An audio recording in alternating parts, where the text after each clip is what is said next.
It is once again post-Apex time. But sadly, we're going to go right back to the Apex next weekend. This weekend's card, not amazing. There is, I do have to add something. In the prediction video, I talked about Dustin Poirier versus Benoit Saint-Denis being off. It's back on.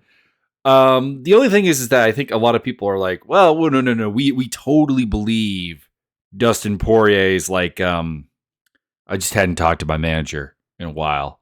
Hadn't talked to my manager, in the month that they've been promoting this fight. Hadn't talked to my manager. No.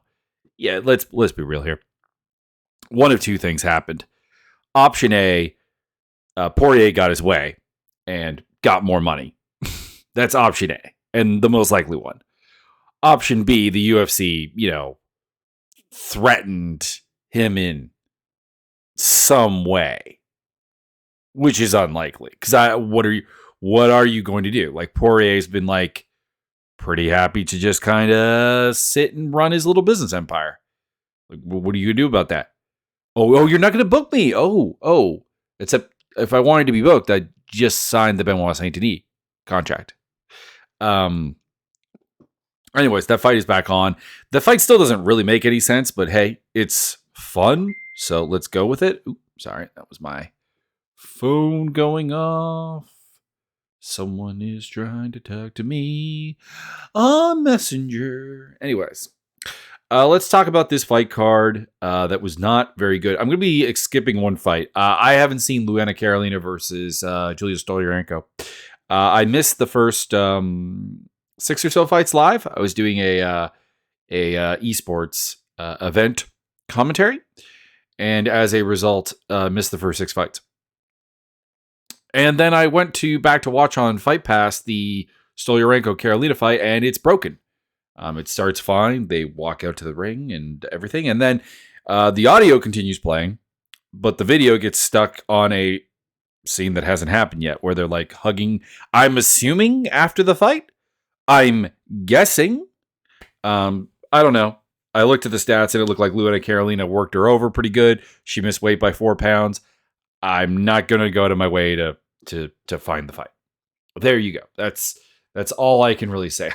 I picked the wrong person, and that is all I'm talking about when it comes to that. Prediction wise, how did I do on this card? I was right about Renato Moicano, although the dynamic was a bit off. I was right about Randy Brown. I was right about Natalia Silva, pretty much bang on. I was right about Molly McCann, although I didn't see her finishing with an armbar. That was an interesting twist. I was right about Charles Johnson, pretty much to a T. I was right about Themba Gorimbo, but the method was all wrong. I was right about Medeiros. I was right about Pokes. So not bad. What's that? 1, 2, 3, 4, 5, 6, 7, 8 fights right. And then I was wrong on Dolidze, Imavov. I was wrong on Radtke, Urbina. Very wrong on that one. I'll be fair about that one. And I was wrong about Gian Lee versus Blake Builder. In my defense, I was just picking the underdog in that one. And then Stoliarenko versus Carolina was wrong. So yeah, pretty reasonable. And then we had the 1-no contest for the finger in the eye, 11 seconds in, which obviously I can't really say whether I was right or wrong about that one, because obviously I didn't pick that to happen, but I don't think anyone did. So I think I can count that as a draw. Dolidze versus Imavov. This is a weird fight because there are some weird people who are like really hyped about Imavov off of this fight. And the commentary was amongst them. They're like, he's turned a corner. He's done really well. Man had a very good first round. I will credit that. He hurt Dolidze badly. Probably should have finished him. In all honesty, probably should have finished him in that round, because he was beating him up in a way that, like, I've seen fights stop for less. Dolidze wasn't really defending. He had his back taken. He was eating shots to the side of the head. Dolidze's defense was like, "What if I go for a leg lock?" And, that doesn't work all that well. Yeah, and then there was an armbar at the end. Couldn't finish it. Not enough time. Anyways, 10-8 round, in my opinion. Only one judge gave him a 10-8 round. I guess I should talk about the scoring. I scored all 5 rounds for Imavov, which leads to a 49 to 44? 49-44 would have been the thing because there was a point deduction for Imavov. But I will say this, outside of the first round, they're not really all that definite. Like, if we pull up the stats page, because this is where we get into the I'm kind of bored and let's talk about stats. 9-5 in the second round in terms of significant strikes, 17-14 in Dolidze's favor in total strikes. Imavov had more significant, more control time. The third round, actually, okay, I'll take that back. The third round definitely has to go to Imavov. Outlanded him 20-8 significantly, 29-15. Yeah, it was controlled for 2 minutes, 17 seconds. Didn't lead to anything. Who cares? And then the fourth round was where he got the point taken away for kicking Imavov in the head. Or not Imavov, Dolidze in the head. While he was down with a, weight on the hand. Playing the game, essentially, but like the rules are the rules. And I don't necessarily even have really the biggest problem with the head kick rule. It's not like the knees. Like the knees to me are like such an intrinsic part of like that position. I don't think a head kick is, because like the head kick is like, okay, you need to pull away from me so I can head kick you while making it legal. I don't know. And he gambled it later on. I forget in the fourth or the fifth round where he tried to do it again, and that was just dumb. And that led to the whole fight with his corner and getting into it with Chris Curtis verbally, not physically. They, of course, fought, and it was no contest for a clash of heads. What I'm getting at is that the second through fifth round here were not all that impressive for Imavov. Yeah, sure. When he decided to throw, which wasn't much. I mean, keep in mind, this guy landed more strikes in the first round than almost the entirety of the second, third, fourth, and fifth round combined. He was landing clean. He was landing strike. But like Dolidze's just head was there. It's not like the fight is it's damnation of Dolidze after he got hurt of just not having it. And even before he got hurt, not really having anything. He was pushing forward repetitively, trying to clinch, but not really trying to take down. Like, you have 10 minutes and 11 seconds of control time, and you had 0 takedowns officially. Kind of got one in the fourth, but like, I don't know. It's just a bad fight from Dolidze. And the only good thing I can say for Imavov is that he did end up in the clinch a lot. I thought he would. I thought he would get bullied in the clinch. He kind of did, but there was no impact from it. So that's good, I guess. Imavov wasn't just going to fold in that, and he didn't fold under the pressure of just getting like spammed overhand rights at him. So, he performed as the best version of Imavov, but there was nothing new here. It was still a guy whose defense is largely tall guy related, who is very open to being pressured, very open to being clinched, very open to being pushed against the cage. And it's still kind of interesting going forward, but I don't know. It was a mess of a fight, and I'm not really sure why I'm not really sure why there's pushback on the social medias. We're like, no, man, Imavov put out a great one. There was a great one. Someone put out a record-setting dominance performance. I'm not sure how you set a record for dominance. Actually, don't. Pretty sure a record for dominance would be finishing the opponent, would not? I'm like, okay, is it significant strikes landed? No, not really. Had the most of the night, but it was only a 5-round fight of the night. Strike differential? No, not really. Knockdowns? He had one. I don't know. Like, round one, great. Go watch round one. Go watch round one and enjoy it. But like, skip rounds 2 through 5. The judges, I do think, got it pretty wrong. All 3 of them. If we pull up the decisions here, I'm not going to rake people over the coals for scoring a round for Dolidze. Realistically, I think that Sal D'Amato scoring the second round for Dolidze is fine. I think Ron McCarthy scoring the second round for Dolidze is fine.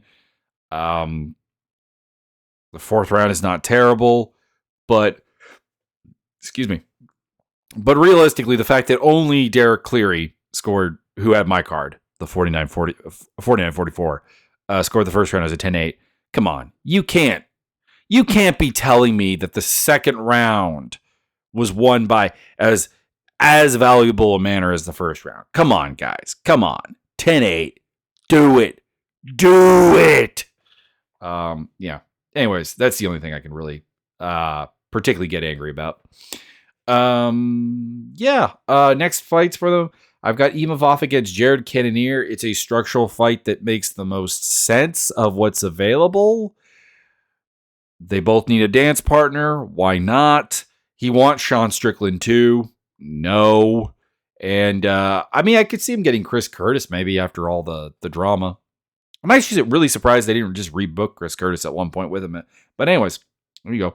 And Dolidze I've got against like Ikram Alaskarov, another guy who gets away with bullying people in the clinch like quite a bit. And like Dolidze is a test for that. Is a test for like kind of chaos and like just being strong. So there you go.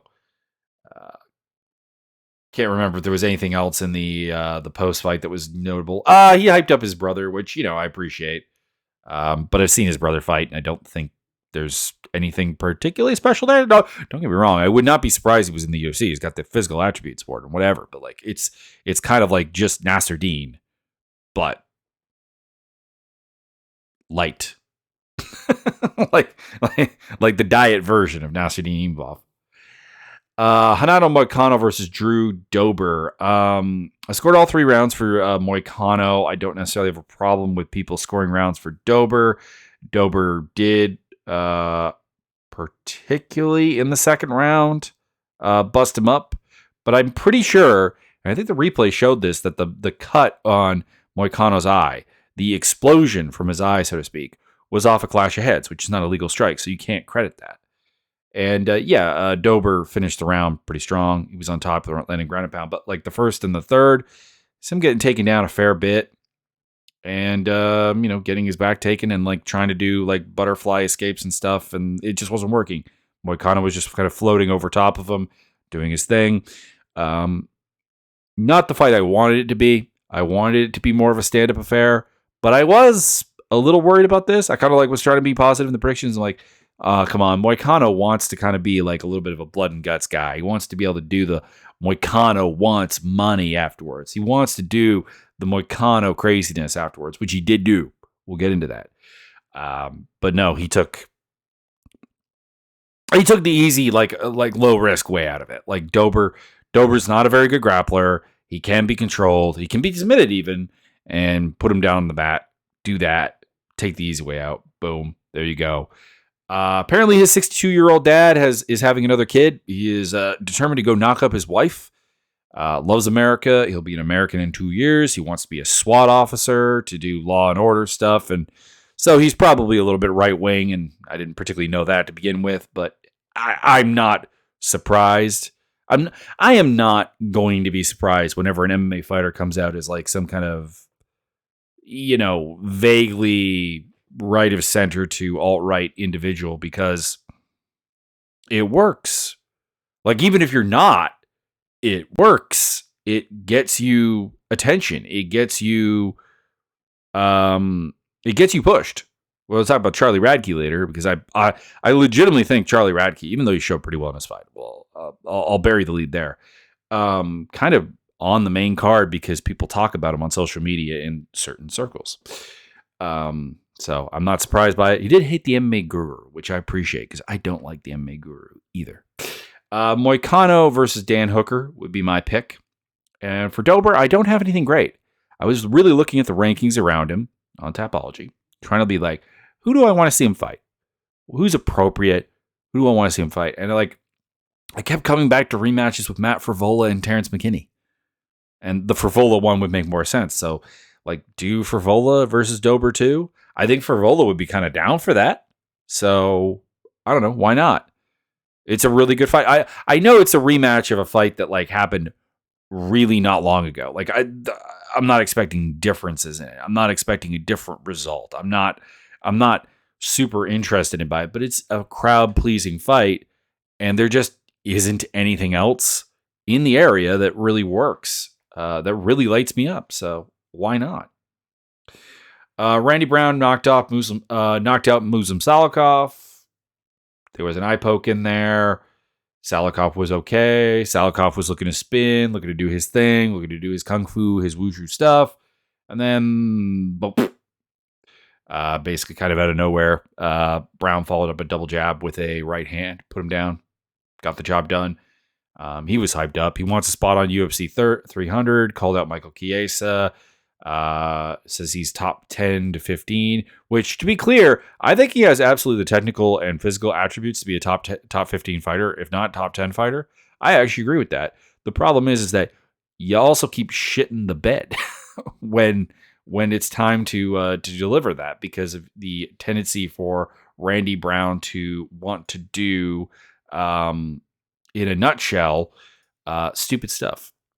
His fight IQ is just kind of low. Like, the Vicente Luque fight was highlighted by that. Nico Price was also highlighted by that to a certain degree. Like a fight that he just shouldn't have been there at the time when he got knocked out.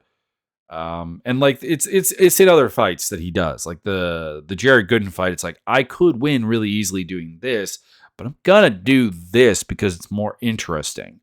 The Chaos Williams fight, another example of that. That's the problem. Every time he kind of has that step up in competition, that willingness to go to super dangerous places gets him just kind of destroyed. So could he be a top guy? Yeah. There's nothing to stop it. You have a ridiculous frame and the athletic ability and everything. Yeah, but you gotta actually put that through and get the big win.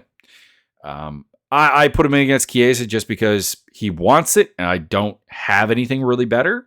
And for Salikov, I've got Matthew Semmelsberger. I'm not loving that fight either, but Salikov is 39 years old. He's heading on the way out. Natalia Silva versus Vivia Araujo. Pretty repetitive fight, honestly.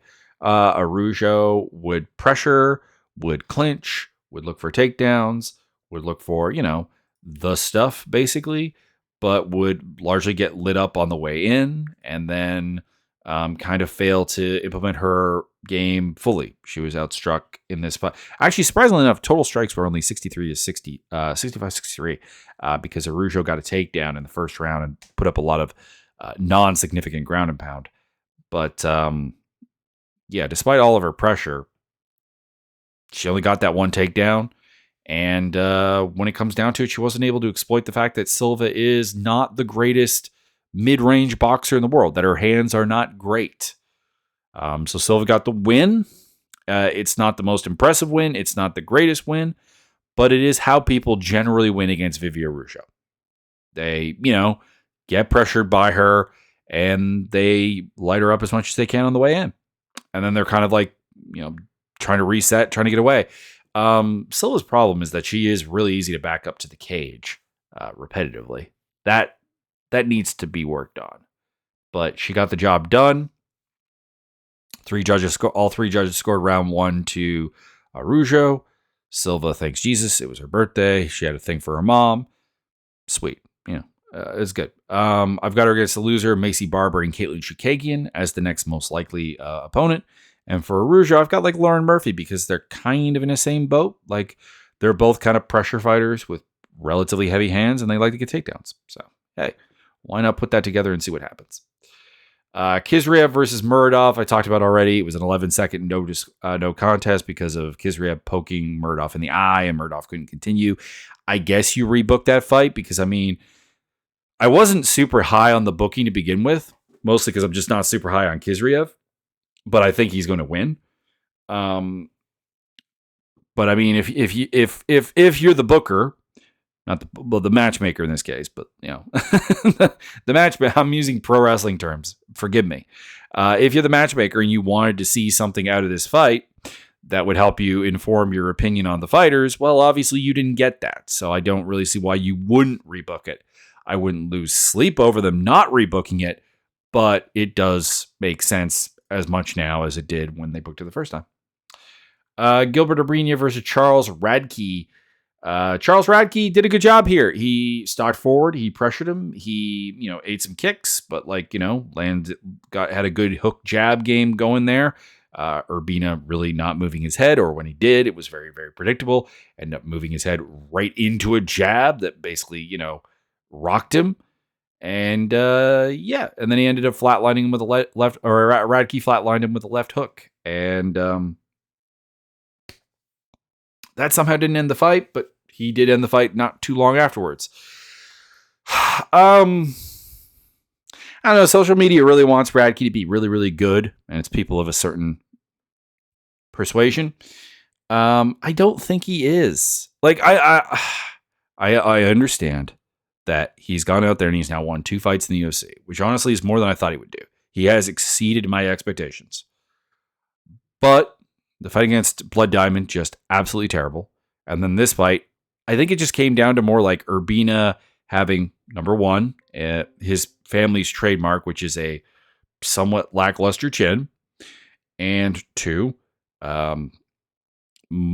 pretty appropriately, the fact that he has a really, really predictable striking game, and it's very much just tall man. And if you just walk through it, you can have success. Like I feel like you're going to see Urbina get put in there with someone like Adam Fugit, who's my pick for the next fight, and something very, very similar actually is going to just happen. For Radtke, I've got Billy Goff. We'll talk about Radtke's post-fight. It was largely fine, other than the fact that he shouted out his boys making money off the underdog odds and so on. The UFC is in a weird place with like whether fighters, their family, their friends, and so on can bet on them. Personally, here's my take. Personally, I have no problem with a fighter betting on themselves to win.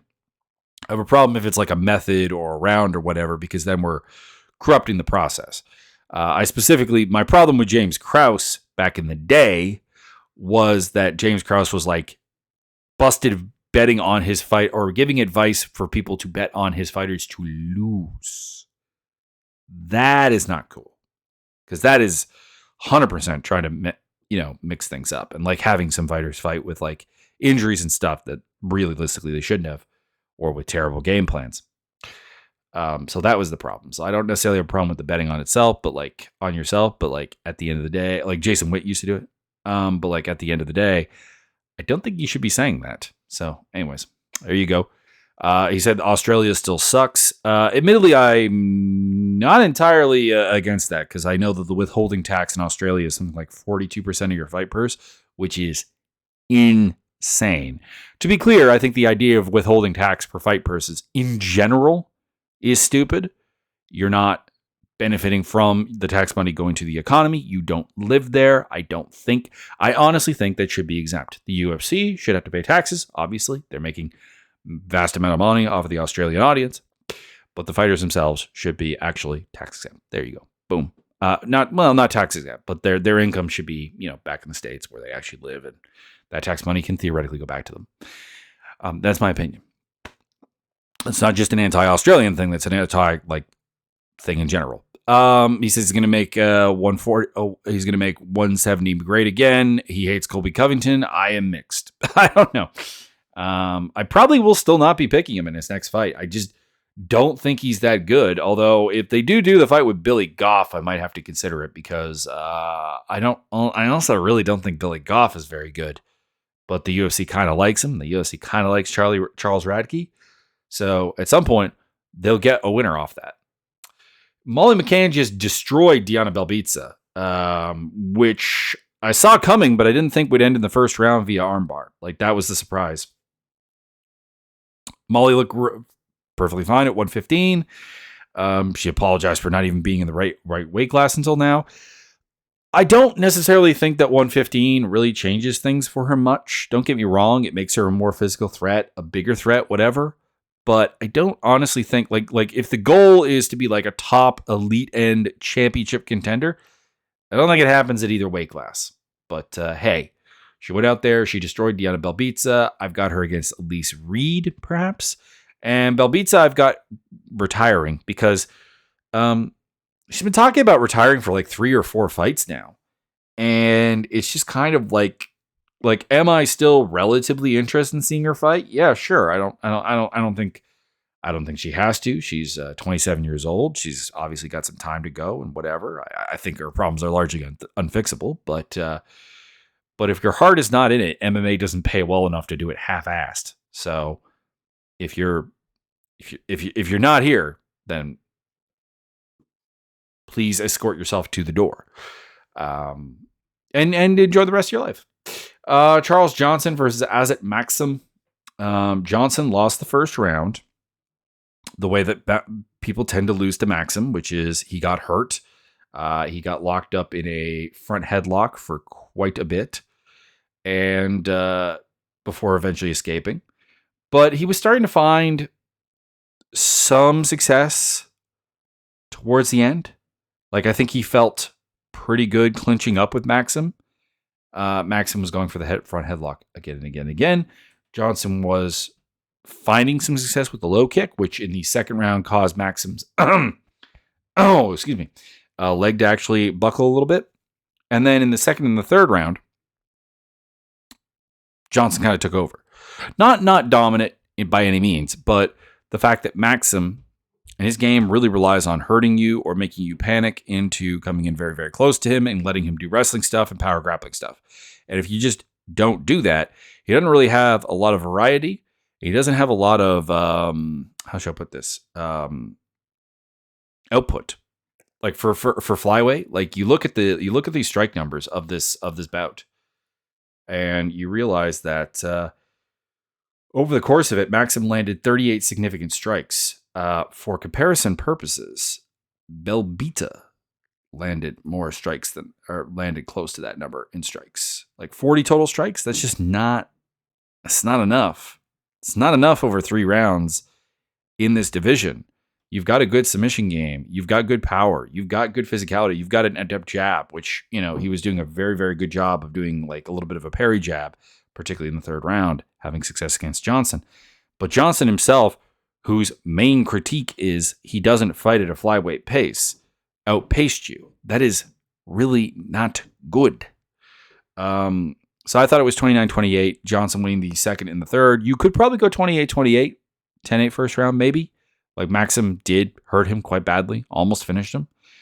There was a moment where Johnson actually had a guillotine choke along the, I think it was in the third round, where he had a guillotine choke, and it looked like the legs were buckling on Maxim, and Johnson let it go. So I don't know. I'll trust Johnson on the matter.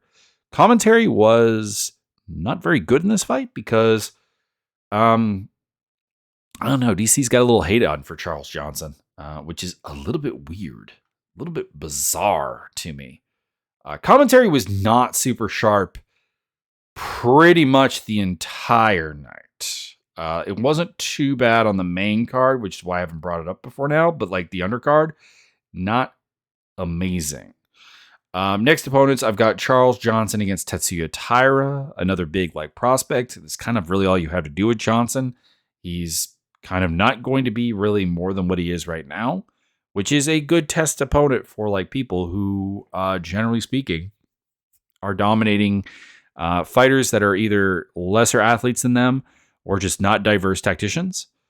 Johnson has some good diversity. He has a decent but not great pace, and he's a pretty good athlete. So like he's ideal for that. And for Maxim, I would have really wanted to see him fight Jeff Molina, but going back to the Krause thing, Jeff Molina is banned. So I penciled in Carlos Hernandez, who is my go-to test guy at flyweight. Themba Gorimbo just murdered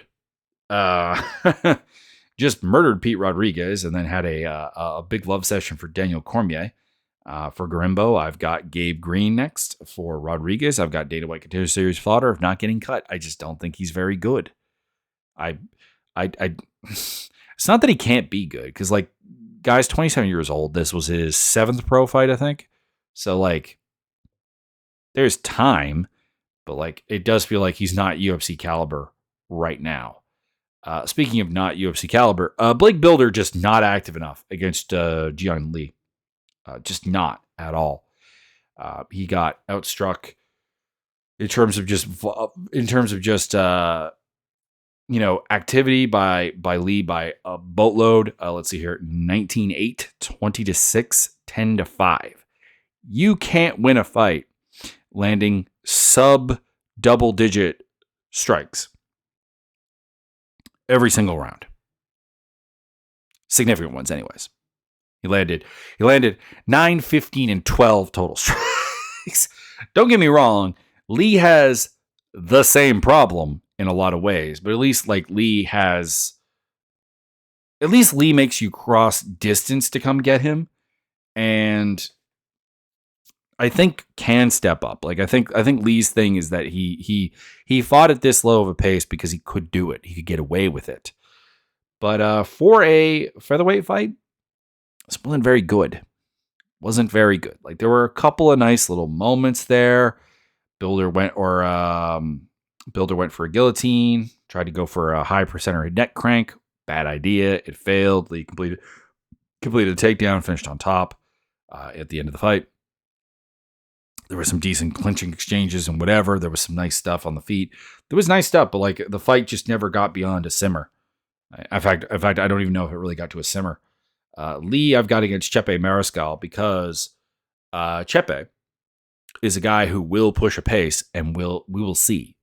Does Lee have that extra gear? Is Lee's low output a product of being in there with guys who will just let him be that slow-paced? And for Builder, I've got Lucas Alexander, another pretty high prospect that hasn't really lived up. The problem with Builder, and I realized this in the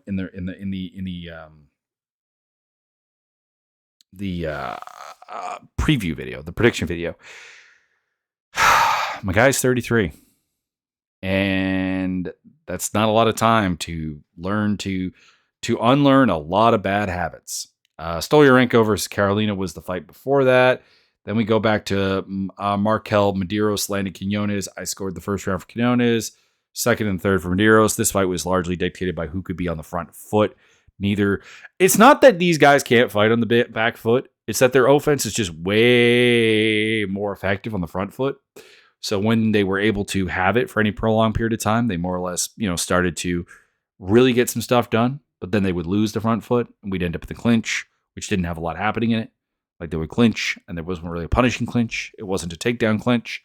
It just was a clinch to kind of stall time and go through the motions.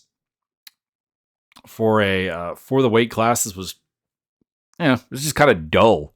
But at the end of the day, Medeiros was a little bit more active in the second and third round, and he has to get the nod. Am I really, really excited for Medeiros in the future? I don't know, not really. I don't know really what he could have done here other than finish Quinones. That would have really hyped me up. But I didn't see any new problems for him. I guess that would be kind of my point. This was one of the fights where I thought the commentary did a pretty poor job because they were talking a lot about Quinones having the firepower advantage. And I was just like, he hasn't dropped him. He hasn't really snapped his head back at all. What are you basing this off of? I felt like this was a fight between two guys who were very, very equally capable of hurting each other. And I don't know. Medeiros did get kneed in the balls. Medeiros kneed Quinones in the balls twice in the third round. That was not amazing. And for next opponents, I've got Medeiros versus Evan Elder, and Quinones is the welcome mat guy. He is 0-2 in the UFC. He had a loss on the Ultimate Fighter to Jason Knight. I think, unfortunately, that puts him in the you got a guy off Contender Series at 155, put him in there with Landon Quinones, see what he can do. There you go. Thomas Peterson versus Jamal Pogues. I scored all 3 rounds for Pogues. I could see scoring the first, and I could even see scoring the third for Peterson. They were the rounds where I think he got takedowns, basically. I don't think he got one in the third. But in the third, it was just Pogues was really retired. They both got really, really tired, and this was a heavyweight fight. There you go. The weird thing, this was the commentary highlight of the night. When I say highlight, I mean low light. For some reason, and it was Gooden and Sanko, so I can't even blame Cormier for this. there was just this constant like idea of like, well, Thomas Peterson, he wears people out and he gets stronger as the fight goes on and he makes things happen. He's the guy who's going to take this late. And it kind of panned out that way because like he was coming on in the third round, but like guy has 2 wins outside of the first round in his career. 2 wins. No decision wins. All stoppages. All finishes. Never won a decision. Never won in the third round. I guess what I'm saying is I disagree. I think the only reason he got into this fight is I think Pogues is just getting lazy because they made the point of mentioning that he weighed in at like 249 for his prior fight. And he's been lower. I am largely certain he's fought at 205. Either that or he just has fought some guys who now fight at 205. I'm just kind of assuming that's the case. Jamal Pogues, please. The Stormtrooper. Oh yeah, he fought as low as middleweight. There's a 185 fight on here. Yeah, light heavyweight, catch weight, light heavyweight against Jordan Young, light heavyweight, heavyweight. Yeah, he didn't debut at heavyweight until 2019 in his 8th pro fight was when he became a heavyweight. And he went back to light heavyweight after that, actually, for Contender Series against Marcus Brigagao.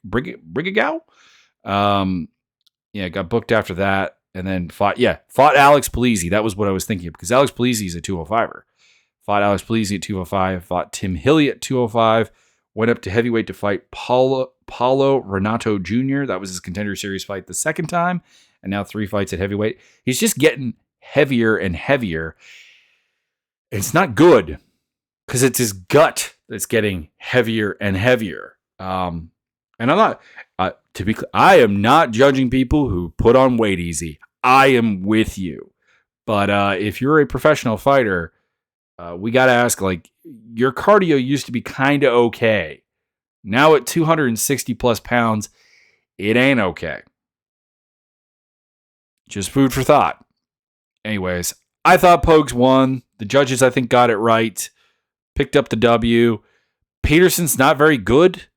Like, he is a 1 round, maybe 1.5 round fighter, realistically. And it's not like the Pogues issue where, like, Pogues is, just too heavy. No. Peterson is, like, in, for heavyweight, decent shape. He just doesn't have cardio. And his stand-up is pretty bad. Like, it functions when he's going forward in a swang and cling fashion. That's about it. As a result, I've got him as a guy. I've got both of these guys as kind of welcoming heavyweights off Dana White Contender Series because I don't think they're all that good. In Pogues' case, I think it's just like physical limitations. He just does not hit that hard. But in the case of Peterson, it's conditioning, which theoretically is something he should be able to fix. And it's a bit weird for a wrestler to have that problem. But at 28 years old, well, okay, he's 28 years old and this is heavyweight. He's got time to fix this. Anyways, thank you for having listened to the recap podcast here. We're headed for another pretty unimpressive card next time out, if I'm not mistaken. Also, I didn't watch the Road to the UFC. Like, the Road to the UFC's problem is like the guys who won, Rongju and Yizha, not good enough. Not good enough. Already know they're not good enough. Rongju was already here. And the guy who won at flyweight might be interesting. But that was kind of about it. And next card, we got Jack Hermanson versus Joe Pyfer. I know a lot of people are excited about Joe Pyfer. I'm kind of there. Like, I don't mind that fight, but like as a one fight, like, what do you got beyond that? You got Danny Ige, Andre Fili. That's kind of cool. But you got Ihor Pataria versus a debuting Robert Brisick. Is your third fight from the top? That's terrible. Brad Tavares versus Gregory Rodriguez. Could be fun. Could not be fun. Michael Johnson versus Darius Flowers. My. The career of Michael Johnson is a roller coaster. Rodolfo Vieira versus Armin Petrosian. I'm not really interested in seeing two guys who are like really one-trick ponies against each other. I'm just sorry. I can't really get up for that one. Trevin Giles versus Carlos Prats. Prats is not UFC caliber. Hadzovic is not in the next fight is not UFC caliber. We know that. Luke Bumi versus Bruno Brazil. That's kind of fun. Devin Clark versus Marcin Prachnio is a terrible booking. My God. Jeremiah Wells versus Max Griffin. It could be fun. Zach Palga versus Bogdan Guskov. Two guys who shouldn't be here. Hyder Emil, not very good. Fernie Garcia, not sure how he's still here. 3 straight losses. Whatever. No wins. Daniel Marcos versus Arishi Lang that's pretty okay. Why is that the opener? Why is like the best fight on the card like the opener? Anyways, check out the links down below in the description for my social medias and for my Discord where we're doing the MMA simulator, as well as my nerdier stuff with video games on YouTube and Twitch. Please have a listen, and yeah, I'll talk to you on Thursday.